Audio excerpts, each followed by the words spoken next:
자, 여러분들 안녕하십니까? 반갑습니다. 추운 겨울 오늘 하루 그리고 이번 한 주 대단히 수고 많으셨습니다. 오랜만에 뵙네요. 예, 다들 건강하게 잘 지내셨죠? 네, LB를 한번 살펴보도록 하겠습니다. 지난번에도 우리가 예상을 했지만 왜 요렇게 뭉뚝하게 나오지 않는다면, 그러니까 이렇게 뭉뚝해서 재차 올려주지 않는다면, 다시 좀 빠르게 가지 않는다면 좀 지지부진한 흐름 보이지 않을까, 예, 그렇게 예상을 했었잖아요. 글쎄요, 지금까지는 좀 지지부진한 모습을 보여주고 있는 것 같습니다. 뭐 그런 모습을 보여주는 이유는 예정된 성과를 보여준 게 없어서 그런 거겠죠. 이제 2022년도도 기대했던 우리 2022년도도 딱 2주만 남은 시점에 바램으로는 정말 마지막에 기적적으로 우리가 원하는 소식이 나와줘서 그토록 갈망하는 신약 탄생의 성공을 보고 싶다만, 예, 현실적으로는 그게 좀 힘들지 않나, 예, 그렇게 보여지고요. 뭐 예년이랑 좀 비슷한 그런 흐름을 보여주지 않을까 싶습니다. 그나마 좀 다행인 건 사측에서도 약속을 못 지켜서 미안한 마음이 좀 있었는지 주식 배당을 결정을 했습니다. 주주 친화 정책 중에 하나인데요. 뭐 아직 올해 시간이 좀 남아 있긴 하지만 올해는 이 주식 배당으로 좀 다친 우리의 마음을 좀 달래보고 내년을 다시 기약해야 하지 않을까, 예, 그렇게 생각이 드네요. 그래도 의미를 좀 찾아보자면 뭐 대놓고 미안하다고 말은 못해도 주주들과의 약속을 기억하고 있다라고, 예, 개인적으로는 생각이 들고요. LB, 엘생, 엘타라까지 주식 배당을 결정을 했고, 글쎄요, LG도 예, 여력이 꽤 있지 않나요? 예, 꽤 있는 걸로 아는데 아직, 예, LG는 결정되었다라는 소식은 없고요. 잠시 우리가 꽤 많이 봤던, 그래서 뭐 대충 알고 있는 것 같은 요거 잠깐만 보고 갈게요. 다 아시다시피 자산은 부채 플러스 자본, 예, 요거 두 개를 더한 거죠. 자산은, 그래서 쉽게 부채는 남의 돈인 거고 자본은 내 돈, 예, 개념인데, 자본은 그냥 우리가 이해하기 쉽게 그냥 자본금 그리고 잉여금, 이렇게 극단적으로 딱 두 개로 구성되어 있다고 봅시다. 그리고 잉여금은 이익잉여금 그리고 자본잉여금으로 구분되고, 여기 뭐 주발초 이런 거 많이 잘 아시잖아요. 요게 이제 자본잉여금이에요.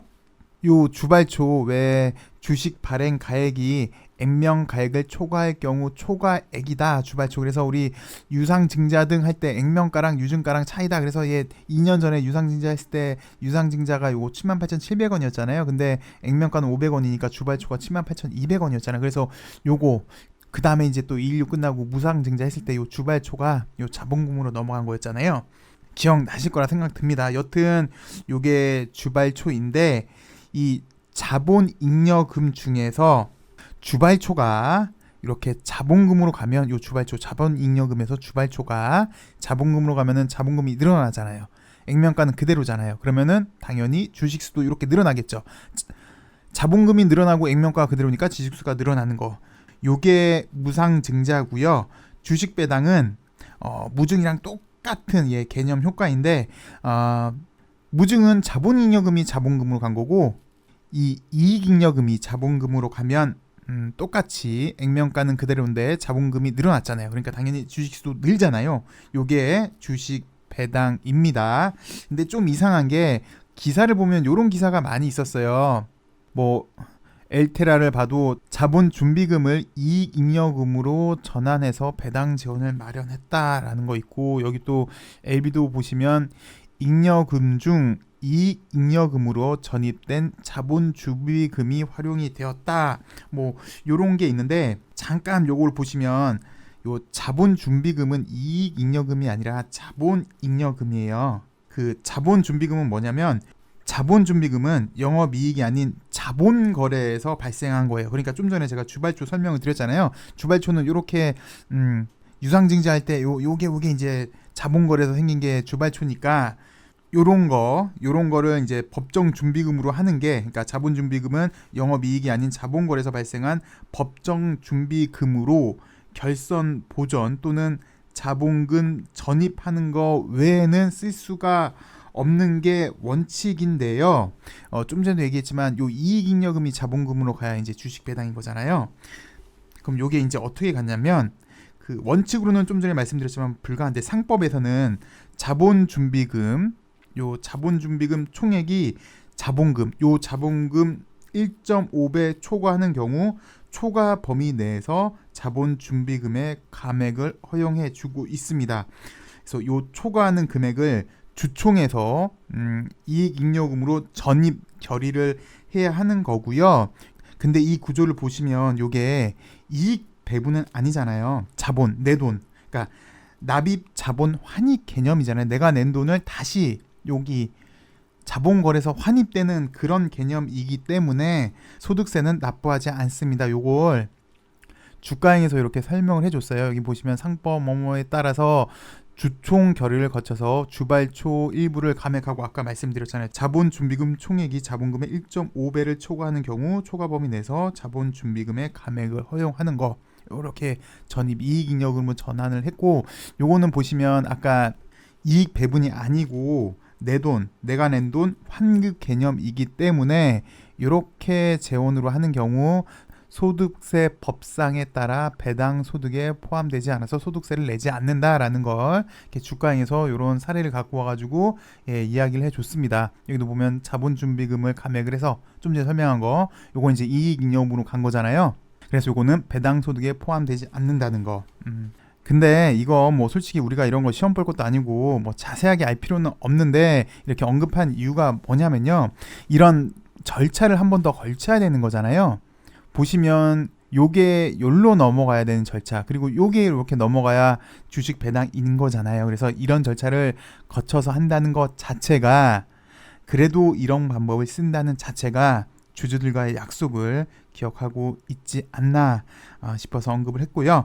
주식 배당 받으려면 12월 말까지 보유해야 하니까 글쎄 연말에 이제 유상증자 신주 출회 위험도 있고 했는데 여기 좀 적어질 것 같고 또 매년 뭐 오늘 금투세 협의도 있었다만 연말에 대주주 요건 때문에 공매도 공격도 받긴 했는데 이런 위험을 줄일 수 있다는 장점도 있는 것 같습니다.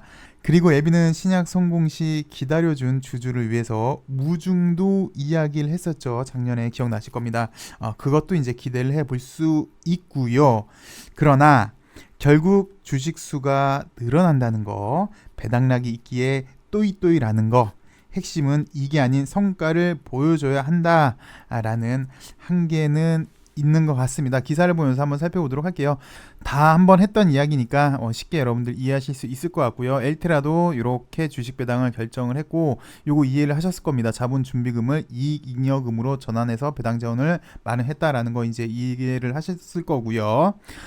LB도 대규모 배당 결정을 했죠. 물론 엘생도 했습니다. 이제 주주 환원 정책의 일환으로 실시를 했는데 LB가 상장 이래 첫 배당을 실시를 했죠. 최근 대규모 자금 조달을 통해서 LB A생을 얘기하는 겁니다. 그래서 유동성을 확보를 했고 이제 주주 환원에 나선 것으로 풀이가 되는데 LB의 유보율 상당히 많이 있어요. 그 이유는 아까 설명을 드렸습니다. 재무제표 구조를 보면서 그래서 향후 주주 친화 정책이 더 확대될 것이다 라는 기대가 있고 회사에서도 발표를 했듯이 신약 성공 시 무중도 고려를 하고 있기 때문에 이런 것도 다시 한번 기대를 해볼 수 있는 것 같아요. LB는 한 주당 약 0.043주를 지급하는 주식 배당을 결정을 했고 기준일은 31일이고 이때까지 주식을 보유하면 이제 배당 받을 수 있는 거고 한 주 미만의 경우에는 현금으로 지급이 되고요. 애생 역시 유동성을 많이 확보를 했잖아요. BW 때문에 그래서 주당 약 0.052주 정도 지급이 되고 마찬가지로 한 주 미만 역시 현금으로 지급이 될 거고 기준일은 올해 말이고요. LB가 이렇게 유상증자도 했고 BW도 A생이 발행을 했고 또 뭐 CB도 발행을 통해서 대규모 유동성을 확보했기 때문에 주주 친화 정책 일환으로 주식 배당이 결정이 됐고요. 뭐 LB는 잘 아시다시피 이렇게 올해 매출 이익을 얻었습니다. 이건 이제 FA 덕분이에요. 이것도 뒤에 다시 설명을 드릴게요. 어쨌든 LB의 잉여금 유보율은 약 1350%, A생 같은 경우도 약 470%에 달하기 때문에 충분히 추가적인 주식 배당 그리고 무상증자 여력이 있습니다. 그리고 이번 주식 배당은 잉여금 중 이익 잉여금으로 전입된 자본 준비금이 활용이 되었다. 그래서 요거는 이익 배분이 아니기 때문에 내가 낸 돈 내가 환입하는 개념이기 때문에 소득세법상 비과세가 되는 거 또 살펴보셨고, 여튼 이제 요게 핵심인 것 같아요. NDA를 준비를 하고 있다. 요 NDA, 진짜 이 NDA 그래서 뭐 NDA가 구체화될 경우 배당 수익도 있을 것 같고요. 그래서 회사 측에서는 재무전략본부 부사장 뭐 이분이 이렇게 그림을 그린 것 같습니다. 전략을 짠 것 같아요. 올해 신약 개발 분야, 첫 번째 신약 개발 분야 리보를 말하는 것 같습니다. 분명히 성과가 있었고, 두 번째 역점을 두었던 안정적인 성장 동력 확보.